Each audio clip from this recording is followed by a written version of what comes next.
অনেক দিন পর তোমাদের সাথে আবার একটু গল্প করতে আসলাম। হাই, আমি অঙ্কিতা।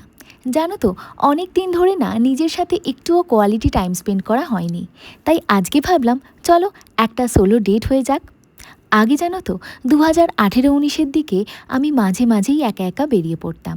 কখনো শপিং করতে, কখনো মুভি দেখতে, আবার কখনো কোনো পছন্দের রেস্টুরেন্টে বসে নিজের পছন্দ মতো খাবার খেতে। আর হ্যাঁ, পুরোটাই কিন্তু একাই। অনেকেই জিজ্ঞাসা করতো, একা একা বোর লাগে না তোর, পারিস কিভাবে? কিন্তু অনেস্টলি বলছি, ওই সোলো ডেটসগুলোই আমাকে অনেক কিছু শিখিয়েছে।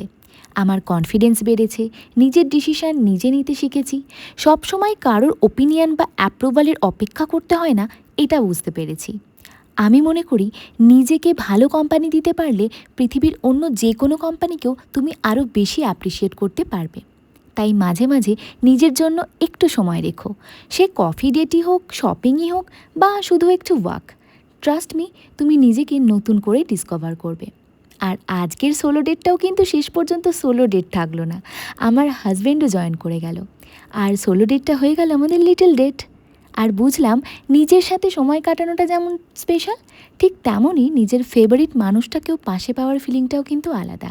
So don't forget to date yourself, কারণ যেই মানুষটা সারা জীবন তোমার পাশে থাকবে সেটা কিন্তু তুমি নিজেই।